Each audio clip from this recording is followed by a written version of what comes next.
이번에 본당 화장실 리모델링 공사를 하면서 구 영화부실을 연로하신 성도님들을 위한 쉼터 공간으로 만들고 2주 동안 방 이름을 지어달라고 광고를 드렸습니다.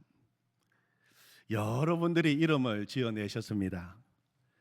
제일 먼저 이름을 낸 사람은 2주 전 광고를 듣자마자 바로 중등부에 다니는 한 아이가 아주 인상적인 이름을 적어내었습니다. 은혜의 마구간. 성탄절을 앞두고 좋은 이름이라고 생각하는데 은혜의 마구간으로 꾸미는 일이 쉽지 않을 것 같아서 고민이 되었습니다. 또 여러 성도님들은 설명까지 붙여서 이름을 내시기도 하셨습니다. 주님의 은혜 아래, 주님의 날개 아래, 아래빵, 그렇게 이름을 내신 분도 계셨습니다.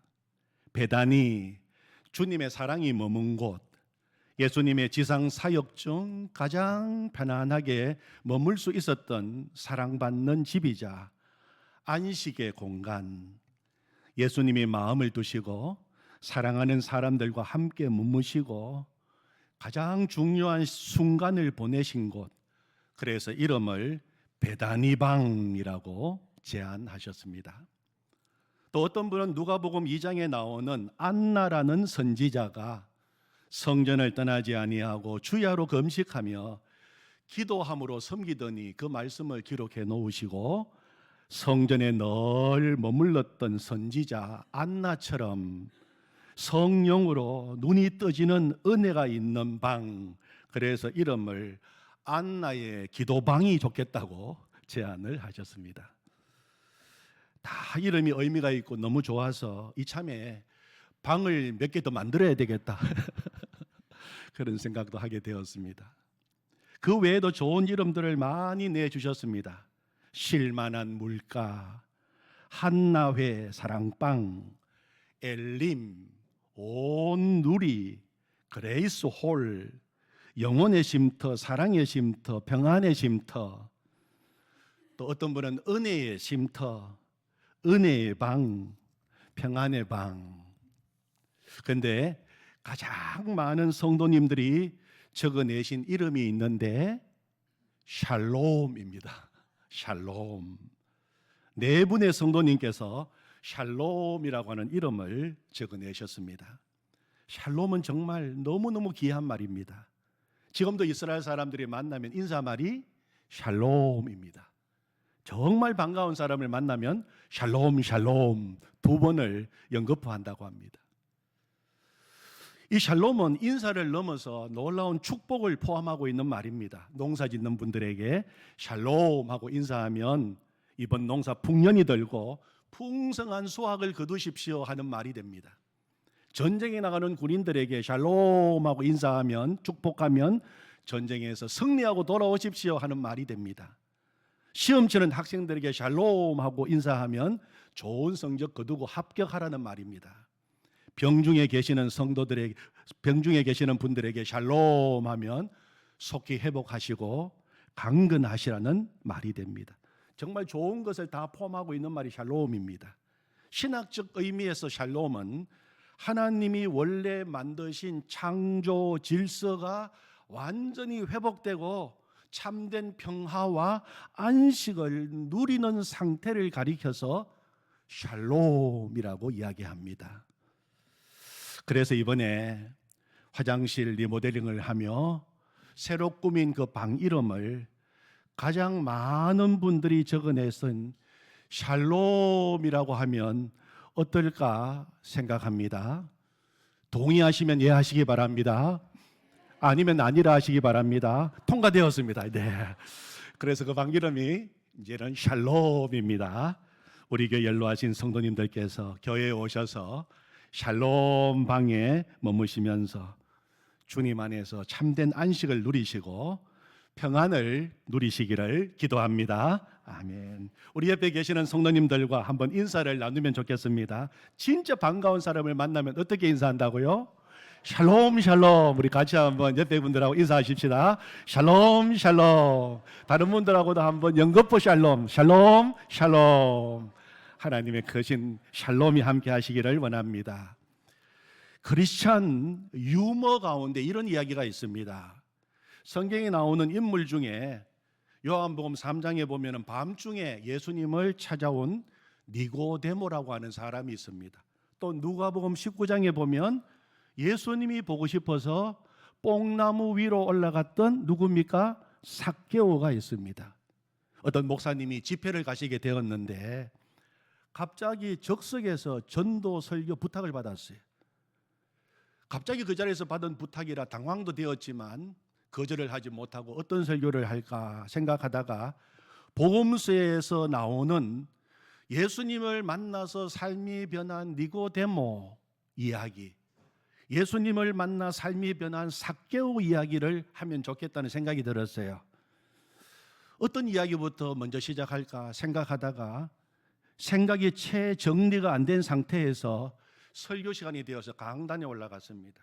그리고 이렇게 설교를 시작했습니다. 예수님을 너무나도 만나고 싶었던 사람이 있었습니다. 그의 이름은 니고데모였습니다. 어느 날 그는 자기 동네에 예수님이 오신다는 소식을 들었습니다. 그런데 동네로 들어오시는 예수님 주위에는 너무나 많은 사람들이 있었습니다. 예수님을 보고 싶어서 니고데모는 뽕나무 위로 올라갔습니다. 그리고 지나가는 예수님을 기다리고 있었습니다. 여기까지 목사님이 설교를 하시는데 여기저기에서 웃는 소리가 들렸어요. 목사님은 직감적으로 내가 뭔가 잘못 말했다는 것을 알아차렸습니다. 그리고 목사님은 이렇게 설교를 이어갔습니다. 그때였습니다. 갑자기 거리 모퉁이에서 삭개오가 나타났습니다. 삭개오는 뽕나무 위를 쳐다보면서 거기 올라가 있는 니고데모에게 소리를 쳤습니다. 니고데모, 거기는 네가 올라갈 자리가 아니다. 내가 올라갈 자리다. 속히 내려오라. 여러분, 삭개오가 나무 위로 올라가든 니고데모가 나무 위로 올라가든 그 중요한 문제 아닙니다. 누가 올라가도 괜찮습니다. 그러나 주님이 계실 자리에 내가 올라가면 정말 문제는 심각해집니다. 보통 문제 아닙니다. 모든 문제의 시작이 주님이 계시는 자리에 내가 올라가니까 문제가 시작되는 것입니다. 빨리 내려와야 합니다. 우리는 지난 한 주간 동안 언약궤를 따르라 하는 주제로 특별 새벽 기도회를 하였습니다. 시간마다 말씀을 통하여 은혜를 받고 큰 도전을 받았어요.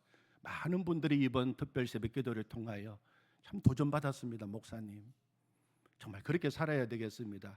그런 말씀을 하셨습니다. 언약궤를 앞세우고 언약궤를 따라갔더니 오늘 읽은 여호수아 3장 본문의 말씀처럼 요단강이 갈라지는 역사가 일어났습니다. 여호수아 6장에서는 언약궤를 앞세우고 언약궤를 따라갔더니 여리고성이 무너지는 역사가 일어났습니다. 도대체 언약궤를 따르는 것이 무엇이기에 이렇게 놀라운 일이 일어나는 것입니까? 언약궤를 따르라고 하는 말은 내가 주인 행사하던 자리에서 빨리 내려오는 것입니다. 내가 주인 되어 내 뜻대로 내 생각대로 살던 삶을 당장 멈추라는 것입니다. 이제부터는 예수님을 정말 내 인생의 주인으로 모시고 살아가라는 것입니다. 언약궤를, 첫 번째 언약궤를 따른다는 것은 하나님의 인도하심을 받는 것을 말합니다. 언약궤를 따르는 것이 뭐라고요? 하나님의 인도하심을 받는 것을 말합니다. 언약궤를 앞세우고 그 뒤를 따라간다는 것은 하나님을 신뢰한다는 것입니다. 하나님께 내 인생을 맡긴다는 것입니다. 그리고 하나님이 인도하시는 대로 따라가는 것을 말합니다. 언약궤는 인생의 내비게이션에 비유할 수 있습니다. 요즘 내비게이션이 얼마나 길을 잘 인도하는지 한 번도 가본 적이 없는 모르는 길을 운전해 갈 때에도 걱정 없습니다. 내비게이션이 인도하는 대로 놓치지 않고 따라만 가면 되는 것입니다. 지난 화요일 우리 최복순 집사님 발인 예식을 한 패밀리 장례 예식장에서 거행하고 하간 예배를 드리기 위해서 장지로 출발했습니다. 저와 우리 교회 식구들은 우리 교회 차로 따로 출발했습니다. 다른 차를 타고 가시는 유족들과 현대공원 묘원 제1묘원에서 만나자고 약속을 하고 출발했습니다. 운전하시는 서목사님께서 내비게이션에 목적지를 입력하셨습니다.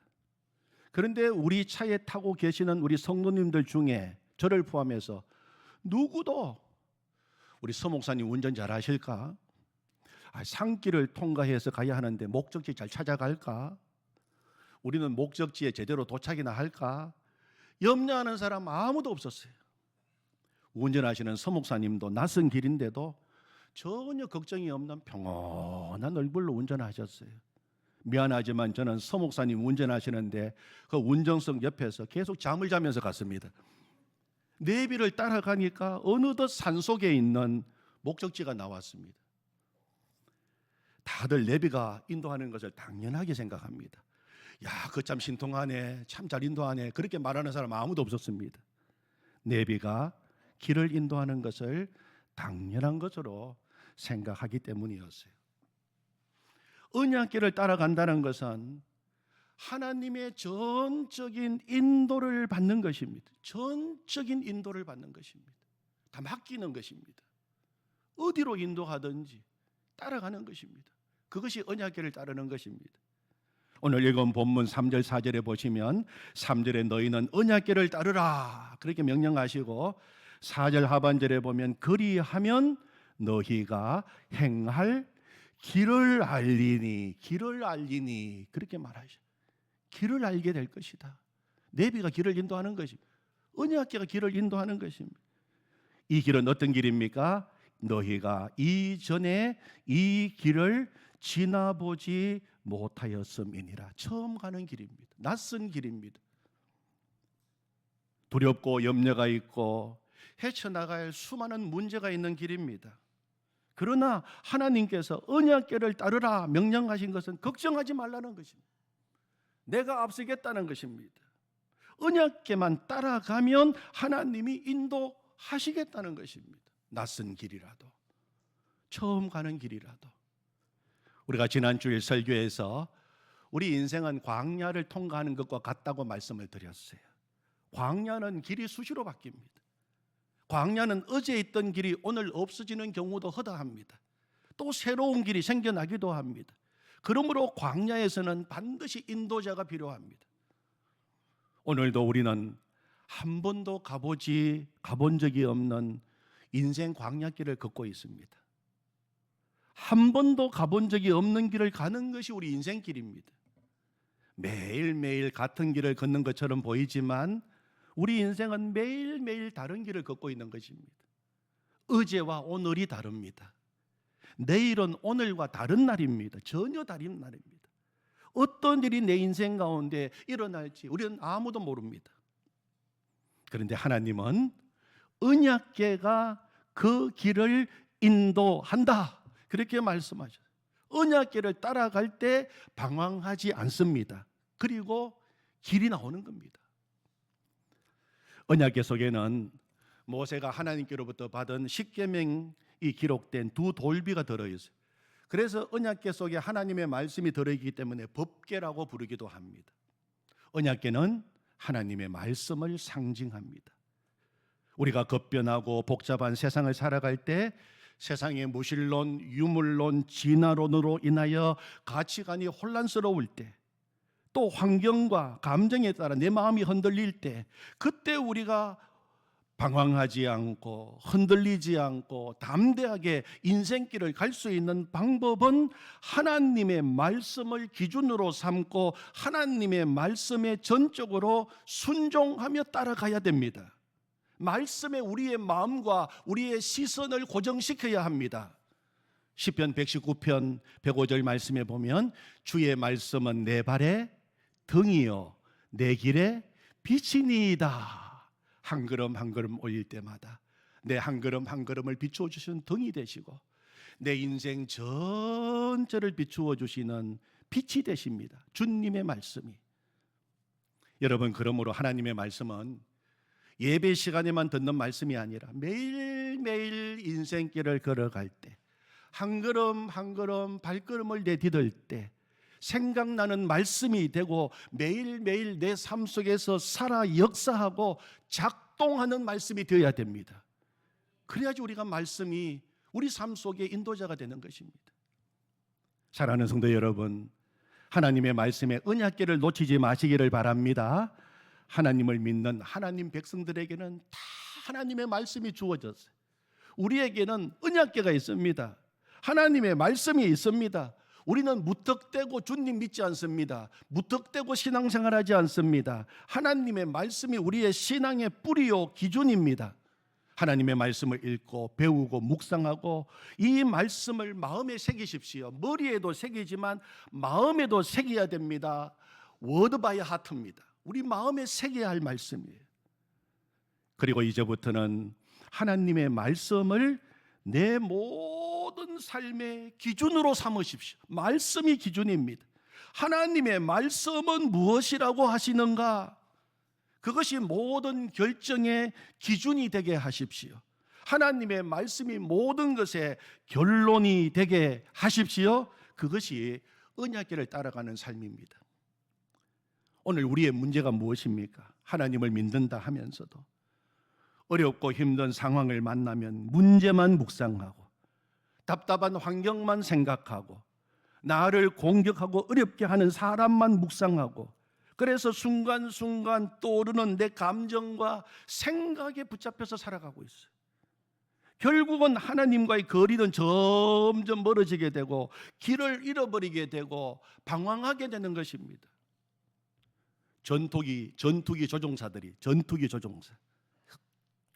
이 전투기를 모는 조종사들은 초속 340m 비행을 합니다. 초속 340m예요. 초속 340m의 엄청난 속도로 비행하다가 갑자기 방향을 바꿀 때 급선회할 때 종종 방향 감각을 상실하게 됩니다. 특별히 하늘과 바다가 수평선에 맞닿아 보일 때 어디가 위고 어디가 아래인지 혼동하는 비행 착각에 빠져서 하늘로 올라가는 줄 알았는데 실제로는 바다로 곤두박질 치는 일이 종종 일어나게 됩니다.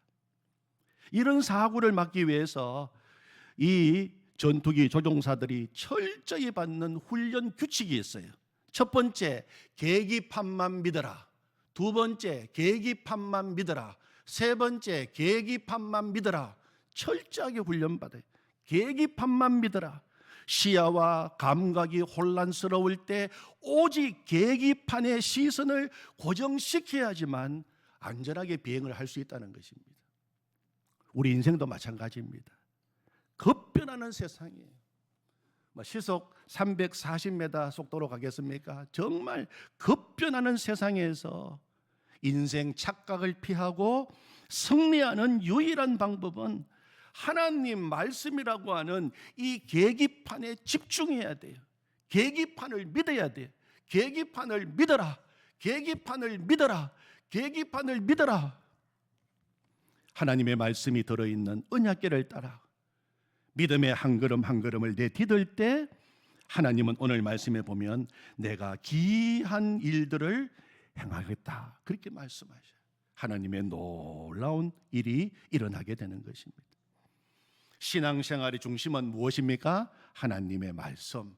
예수님과 24시간 행복한 동행도 중심은 하나님의 말씀입니다. 오늘 이 시간 주신 하나님의 말씀을 내 마음의 신비에 새기고 그리고 이 말씀을 붙들고 기도하고 말씀 기도, 이 말씀이 이미 이루어진 말씀인 것을 선포하고 설레는 마음으로 이 말씀이 이루어질 것을 기대할 때 우리는 얼마든지 우리 앞에 있는 요단강을 건너갈 수 있다는 것입니다. 아멘. 우리 이 시간에 우리 믿음의 결단으로 한번 같이 선포하겠습니다. 언약궤를 따르라. 언약궤를 따르라. 아멘. 두 번째, 언약궤를 따라가는 우리의 태도는 무엇입니까? 언약궤를 따라가는 우리의 태도는 전적인 순종, 완전한 순종. 언약궤를 따라가는 우리의 태도는 전적인 순종, 완전한 순종입니다. 오늘 하나님께서는 요단강 앞에서 언약궤를 맨 제사장들이 먼저 넘쳐 흐르고 있는 요단강에 들어가라고 이야기하십니다. 지금 요단강이 넘쳐 흐르고 있어요. 그 요단강에 들어가서 발을 내디디라고 말씀하셨어요. 아니 그냥 건너가도 건너갈 수 없는 위험한 강인데 그 무거운 언약궤를 메고 강에 들어가면 어떻게 됩니까? 죽으라는 소리입니까? 그런데 오늘 말씀에 보면 하나님의 말씀대로 언약궤를 맨 제사장들이 순종의 발을 내딛습니다. 순종으로 요단강으로 들어갑니다. 요단강에 발을 내딛자 그렇게 거세게 흐르던 요단강이 멈추게 되고 하나님께서 요단강 밑에 준비해 두신 마른 땅이 드러나게 되고 그리고 이스라엘 모든 백성들이 요단강을 건너가게 된 것입니다.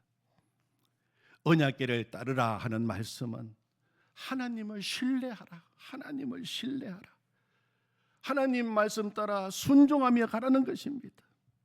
왜 순종합니까? 이해가 되어서 순종합니까? 아닙니다. 이해가 되지 않아도 하나님을 신뢰하기 때문에, 정말 내가 하나님을 온전히 신뢰하기 때문에 온전히 순종할 수 있는 것입니다. 순종은 신뢰를 바탕으로 하는 것입니다. 지식을 바탕으로 하는 것이 아니라, 정보를 바탕으로 하는 것이 아니라, 순종은 하나님을 신뢰함으로 하는 것입니다. 이스라엘 백성은 애굽에서 나와서 가나안 땅에 들어갈 때 두 번의 물을 건넌다고 말씀을 드렸어요. 첫 번째가 언제입니까? 애굽에서 나오자마자 홍해를 건넌 사건입니다. 그리고 두 번째는 40년 광야 생활을 마치고 오늘 여호수아 3장에 요단강을 건넌 사건입니다. 첫 번째 홍해를 건널 때 어떻게 건넜습니까? 하나님께서 앞에 있는 홍해 바다를 다 갈라지게 먼저 만드시고 하나님이 준비하신 마른 땅을 다 보여주시고 건너가게 하셨어요. 왜 그렇게 하셨을까요? 지금 이스라엘 백성들은 애굽에서 해방되고 구원받았지만 아직까지도 믿음이 너무 어렵니다. 400년 동안 종살이하면서 하나님이 누군지를 좀 제대로 모르고 있어요. 믿음이 갓 태어난 아기와도 같습니다. 그래서 하나님께서 다 준비해 놓으시고 다 보여주시고 그래서 건너가게 하신 것입니다. 그러나 40년 광야 생활하며 광야에서 태어난 출애굽 2세대들, 그들은 하나님의 말씀을 받은 사람들이에요. 하나님께 예배 훈련도 받았습니다. 성막 훈련, 예배 훈련 받았습니다. 하나님께 엎드리던 기도 훈련도 받았습니다.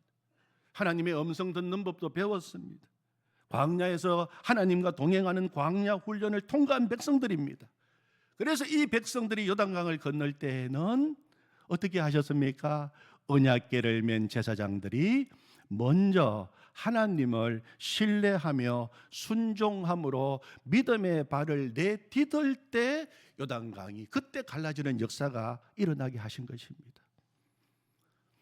여러분, 하나님 우리 앞에 있는 요단강이 갈라지게 해 주십시오. 하나님 요단강에 마른 땅이 드러나게 해 주십시오. 하나님 우리 앞에 지금 홍해와 같은 어려운 문제가 있습니다. 하나님 홍해를 갈라지게 하시고 요단강을 갈라지게 해 주십시오. 여러분 그렇게만 기다리지 마십시오. 이제 우리는 배운 사람들이고 말씀을 배운 사람들이고 하나님의 말씀을 깨달은 사람들이고 매일매일 예배를 드리는 사람이고 기도하는 사람이고 훈련받은 사람입니다. 그렇다면 이제 우리는 언약궤를 앞세우고 하나님을 신뢰하며 말씀에 순종하여 믿음의 발을 내딛기를 원합니다. 그러면 열리는 것입니다. 오늘 13절을 보십시오. 하나님의 명령과 하나님의 약속이 나옵니다. 온 땅의 주 여호와의 궤를 맨 제사장들의 발바닥이 요단물을 밟고 멈추면 어떻게 하시겠다고요? 요단물 곧 위에서부터 흘러내리던 물이 끊어지고 한 곳에 쌓여 서리라. 이 말씀을 들었습니다. 이 말씀을 들은 이스라엘 백성들 그리고 제사장이 어떻게 했습니까? 15절 전적인 순종입니다. 요단이 곡식 거두는 시기에는 항상 언덕에 넘치더라. 궤 언약궤를 맨 자들이 요단에 이르며 궤를 맨 언약궤를 맨 제사장들의 발이 물가에 잠기자. 완전한 순종입니다. 16절 곧 위에서부터 흘러내리던 물이 그쳐서 아멘. 그래서 17절 모든 이스라엘은 그 마른 땅으로 건너갔더라. 아멘. 완전한 순종입니다. 완전한 순종. 다시 말씀을 드립니다. 이해가 되어서 순종한 거 아닙니다. 왜 순종했다고요? 하나님을 신뢰하니까 순종하는 거예요. 하나님을 신뢰한 만큼 순종할 수 있습니다. 하나님을 신뢰하십시오. 우리 하나님은 너무너무 좋으신 아버지십니다. 독생자도 나를 위하여 아낌없이 내어주시고 아들의 생명 바꾸어 우리를 살리신 아버지십니다. 우리 인생을 가장 놀라운 길로 인도하시는 분이십니다. 우리를 이 땅뿐만 아니라 영원한 천국으로 인도하시는 주님이십니다. 하나님을 신뢰하십시오. 여호수아 6장의 여리고성 사건도 마찬가지입니다. 언약궤를 앞세우고 하나님의 말씀에 순종했더니 앞에 있는 여리고성이 무너지게 된 것입니다. 순종했더니 하나님의 역사가 일어나게 된 것입니다. 이스라엘 백성들은 하나님 말씀에 순종한 것밖에 없습니다. 그 다음 모든 일을 하나님이 다 알아서 하신 것입니다. 왜 여리고성을 7일 동안 돌게 하시고 7일 동안 돌게 하시고 제일 마지막 7일째에는 7바퀴를 왜 돌게 하셨을까요? 왜 7일 동안 돌게 하시고 마지막 또 7일째에는 7바퀴를 왜 돌게 하셨을까요? 언약궤를 앞세우고 여리고성을 무너뜨리는 일이 너무 어려워서 하나님이라도 하루 만에 안 되는 일이기 때문에 한 7일은 걸리기 때문에 그래서 하나님께서 좀 시간을 가지기 위해서 7일 동안 돌라고 하신 것입니까? 성경에서 7은 완전수입니다. 완전수예요. 7일 동안 돌게 하신 것은 완전한 순종을 요구하신 것입니다. 완전한 순종을 지금 가르쳐주고 계시는 것입니다. 완전한 순종. 하나님 말씀에 순종하되 완전한 순종을 하라고 지금 가르쳐주고 계시는 것입니다. 하나님은 우리에게 순종을 요구하시되 완전한 순종을 요구하십니다. 완전한 순종. 하나님의 말씀이라면 완전히 그 말씀에 엎드리고 굴복하기를 원하십니다. 그때부터 하나님의 완전한 통치, 완전한 역사가 일어나게 된다는 것입니다. 우리 앞에 있는 여리고성도 무너집니다, 여러분. 무너지게 돼 있습니다. 특별 새벽 기도 시간에 말씀을 나누면서 우리 칠성교회 7자가 들어있는 교회라고 말씀을 드렸어요. 물론 이 7자가 7자입니다. 7스타 7별의 교회 7이죠. 그러나 우리가 여호수아서 3장 6장을 공부했으니까 이제 이 7자가 무슨 7자라고요? 완전 순종 7 그렇게 말씀을 드렸어요. 이제부터 우리 7자는 단순히 숫자 7이 아니라 완전 순종 7, 7성. 하나님의 말씀에 완전 순종하는 교회 7성교회, 하나님의 말씀에 완전히 순종하는 7성교회 성도들, 여러분 하나님이 얼마나 좋아하시고 얼마나 기뻐하시겠습니까? 그때부터 부흥의 역사가 일어나는 것입니다. 우리 교회를 통하여 하나님의 놀라운 일들이, 기이한 일들이 일어나기 시작하는 것입니다. 사랑하는 성도 여러분, 요단강을 어떻게 건넙니까? 언약궤, 하나님의 말씀을 앞세우고 순종의 발을 내디딜 때 요단강은 갈라집니다. 여리고성은 어떻게 무너집니까? 언약궤, 하나님의 말씀을 가운데 두고 순종의 발걸음을 걸을 때 여리고성은 무너지게 되는 것입니다. 우리 노래 가운데 오늘 여러분 들으실 때 받으셨는데, 말씀하시면, 주님 말씀하시면, 원래 제목이 말씀하시면, 저는 이 노래의 제목을 보면서 제가 붙인 별명이 있는데 신호등 노래, 그렇게 제가 별명을 붙여서 신호등 노래. 순종, 주님 말씀하시면 내가 나아가리라 전진 파란불. 주님 뜻이 아니면 내가 멈춰서리라. 멈춘 빨간불. 나의 가고 서는 것 기다려라. 노란불. 주님 뜻에 있으니 오 주님 나를 이끄소서. 뜻하신 그곳에 나 있기 원합니다. 이끄시는 대로 순종하며 살리니 연약한 내 영혼 통하여 일하소서. 주님 나라와 그 뜻을 위하여 오 주님 나를 이끄소서. 찬양하겠습니다. 주님 말씀하시면 내가 나가리다. 주님 뜻이 아니면 내가 멈춰서리다. 나의 가고 서는 것 주님 뜻에 있으니 오 주님 나를 이끄소서. 주님 말씀하시면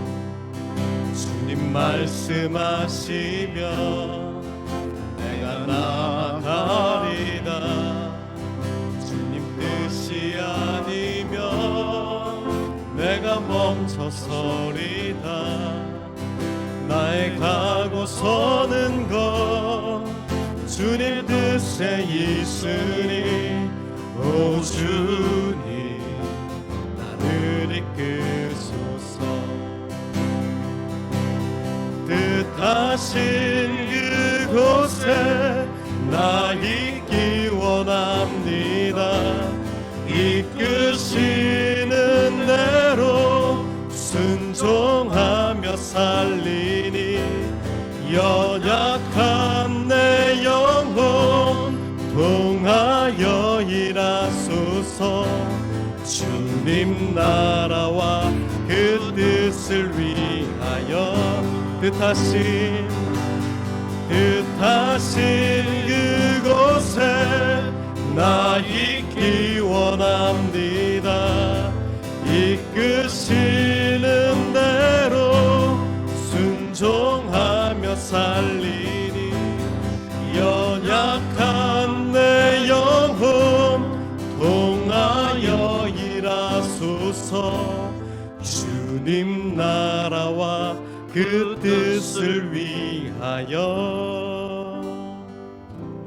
오 주님 나를 이끄소서. 나의 신앙의 고백으로 다시 한번 찬양하십시다. 주님 말씀하시면 내가 나가리다. 주님 뜻이 아니면 내가 멈춰서리다. 나의 가고 서는 것 주님 뜻에 있으니 오 주님 나를 이끄소서. 나를 이끄소서. 뜻하신 그곳에 나 있기 원합니다. 이끄시는 대로 순종하며 살리니 연약한 내 영혼 통하여 일하소서. 주님 나라와 그 뜻을 위하여 오 주님 나를 이끄소서. 주님 이 시간 우리 마음의 소원은 더 주님을 신뢰하기를 원합니다. 더 주님을 신뢰하기를 원합니다. 주님이 얼마나 좋으신 분이신지, 주님이 얼마나 놀랍게 내 인생을 지금까지 인도하셨고 앞으로도 인도하실지 주님을 더 신뢰하기를 원합니다. 그래서 주님을 신뢰함으로 날마다 언약궤를 따르며 완전한 순종, 전적인 순종을 주님 앞에 드리기를 원합니다. 주님 이제부터는 이끄시는 대로 순종하겠습니다. 주님 역사하여 주시옵소서. 오 주님 나를 이끌어 주시옵소서. 예수님의 이름으로 기도하옵나이다. 아멘.